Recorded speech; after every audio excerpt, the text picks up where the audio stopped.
কয়েকটি আসনের ফলাফল নিয়ে আপনার জামাত বলছে ভোট ভালো হয়েছে, সুস্পষ্টভাবে ইলেকশন কমিশনের কাছে নালিশ জানানো হচ্ছে, এমনকি জোটের একজন সহযোগী জনাব নাহিদ ইসলাম তিনি প্রয়োজন আবার আন্দোলন আমার হুমকি দিচ্ছেন। সেইটা আসলে আমরা পুরনো সংস্কৃতিতেই ফেরত যাচ্ছি কিনা? জি, অসংখ্য ধন্যবাদ। প্রথম কথা হচ্ছে মানে সকলের পক্ষ থেকে এবং আমি নিজেও সহ বলছি যে এবারে ইলেকশনটা স্বচ্ছ হয়েছে, কোনো সন্দেহ নেই। ইলেকশন সুষ্ঠু হয়েছে, কিন্তু ইলেকশনের বিষয়টা নিয়ে যেখানে ফল গণনা পর্যন্ত আমরা ছিলাম, হ্যাঁ, যেখানে প্রশ্নটা সেটা হচ্ছে গণনা এবং হচ্ছে আপনার ঘোষণার ক্ষেত্রে কিছু কিছু আসনে যেমন আছে এনসিপি থেকে একটু আগে সাংবাদিক সম্মেলন করে ওনারা কিন্তু বলেছেন, সজীব ভুঁইয়া বলেছেন 2008 সালের যে ইলেকশনটা, সেই ইলেকশনে বিএনপিকে 30টা আসন দেওয়া হয়েছে, সেখানে 32% ভোট এই বিএনপি পেয়েছিল, আর পার্থক্য ছিল মাত্র হচ্ছে 10 থেকে 12% পার্থক্য ছিল, কিন্তু আসনের ক্ষেত্রে প্রায় পার্থক্য হচ্ছে 230টা আসন আওয়ামী লীগ পেয়েছে। মানে হচ্ছে যে জোট, এই জোটে 77টা আসন পেয়েছে। কিন্তু আপনি যদি দেখেন, আমার কাছে একটা ইকুয়েশন আছে, আপনার 53টা আসনে মাত্র ভোটের পার্থক্য 2 থেকে 5,000 ভোট পার্থক্য, মাত্র 53টা আসনে পার্থক্য হচ্ছে 2 থেকে 5,000 ভোটের পার্থক্য। হ্যাঁ, এই যে পার্থক্যের ক্ষেত্রে এখন প্রশ্নটা আসলো কিভাবে? আসলো হচ্ছে এভাবে, আমরা যখন গতকাল কি দেখেছি, আপনি যে মির্জা আব্বাসের আসনটা দেখেন, ওনার আসনটা কিন্তু একসময় ভোট গণনা বন্ধ ছিল, এবং কি বলা হয়েছে ওনার যে ব্যালট পেপার, ওনার যে ওনার এই ধানের শীষে যে মার্কাটা এটা নিচে ছিল, নিচে থাকার কারণে যে পাশে যে ফাঁকা ছিল ওই ফাঁকায় সিল দিয়েছে, এগুলোকে কাউন্ট করা হয়নি।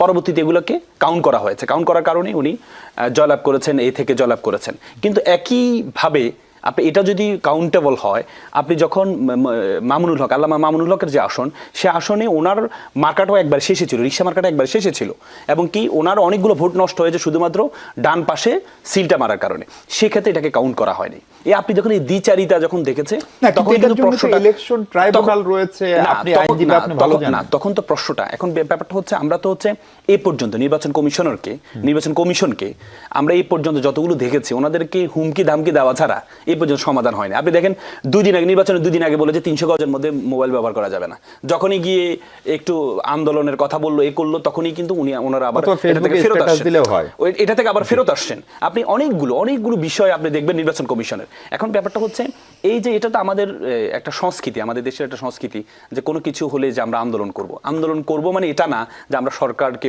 মানব না, নির্বাচন মানব না। আমি আপনাকে আরেকটা প্রশ্ন করতে চাই, যেহেতু গত অংশে আমি আপনাকে পাই নাই।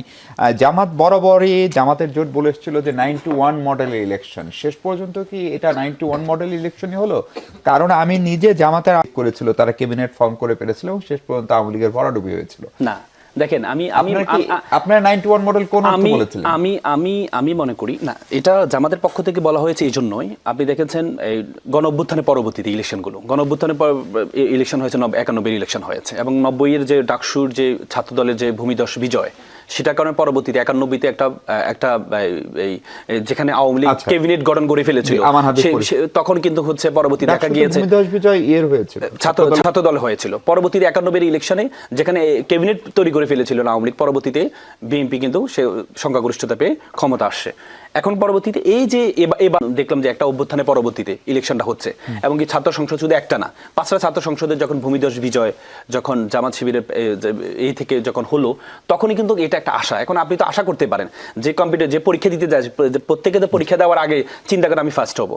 এখন আপনি তো বলতে পারবেন না যে তুমি ফার্স্ট হবে না, তোমার চেহারার মধ্যে ফার্স্ট হওয়ার কোনো ভাব নেই, তোমার প্রত্যাশা করে। আপনি তো বলে যে গ্যাসে বাঁচে ফানুস, আশায় বাঁচে মানুষ, আশা তো করতেই পারে। আপনি যখন কম্পিটিশন অংশগ্রহণ করবেন, আপনি যদি আশাই না করেন, তাহলে তো আপনি শুরুতেই এক্সামের আগে তো আপনি পরাজিত।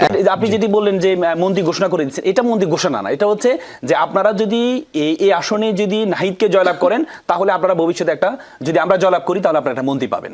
তার মানে কি? তার মানে এটা দ্বারা হচ্ছে যে যারা আছে ভোটার আছে, তাদেরকে একটা আশা দেখানো, আপনাদের এখান থেকে একটা শুধু এমপি না, যদি এইভাবে বোঝেন যে সরকারের একজন দায়িত্বশীল কর্মকর্তা নাহিদ সাহেবকে একবার নিয়ে লিখেছিলেন যে তিনি প্রত্যাশা করেন, তার গুড উইশ ছিল তিনি একদিন বাংলাদেশের প্রধানমন্ত্রী হবেন, ফলে প্রধানমন্ত্রী থেকে তাকে মন্ত্রীতে আনা, এই আলোচনাও কিন্তু হয়েছে নাহিদ ইসলামকে নিয়ে।